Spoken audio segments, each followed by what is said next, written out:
পতি পরমেশ্বর এই শব্দ দুটি গভীর অর্থবাহী। ভারতীয় নারীদের কাছে এই শব্দ দুটির গুরুত্ব, মহত্ব আর গম্ভীরতা অগাধ। ঠিক আছে, চলুন পতি ও পরমেশ্বর এই শব্দ দুটির পোস্টমর্টম করা যাক। তো পতি মানে কি? পতি মানে সাধারণত স্বামী, প্রভু, বর ইত্যাদি শব্দের সমর্থক শব্দ হিসাবে ব্যবহার করা হয়ে থাকে। মহিলারা বলেন না, এই আমার বর, মানে কোনো এক ব্যক্তি হলেন তার পতি, স্বামী। এবার পরমেশ্বর শব্দটির সঙ্গে দুটি শব্দ জুড়ে আছে, একটা হলো পরম আর একটা হলো ঈশ্বর। পরম মানে উচ্চতম, শ্রেষ্ঠতম, শুদ্ধতম কোনো কিছুর দিকে ইঙ্গিত করা হয়, তাকে পরম বলা হয়।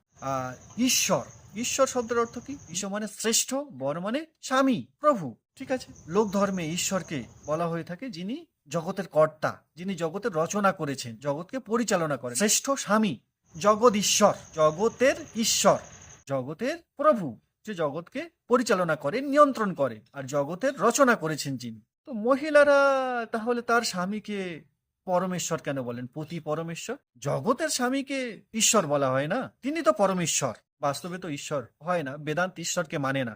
যাই হোক, তো আপনার স্বামী, কোন একজন মহিলার স্বামী পতি, সে পরমেশ্বর কি করে হলো? পতি পরমেশ্বর এর অর্থ কোন মহিলার কাছে তার স্বামী সর্বশ্রেষ্ঠ পুরুষ, তার প্রভু।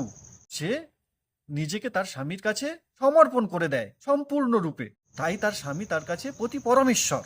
আমি সেই সমস্ত মহিলাদের কাছে জিজ্ঞেস করব, যাদের স্বামী মাতাল, যাদের স্বামী চরিত্রহীন, যাদের পতি নেশা করেন, নানা রকমের গাঁজার নেশা, মদের নেশা, খৈনি, গুটখা, তামাক, আরো বহু প্রকারের নেশা রয়েছে, সেই সমস্ত নারীরা এমন একজন পুরুষকে পরমেশ্বর কি করে বলবেন?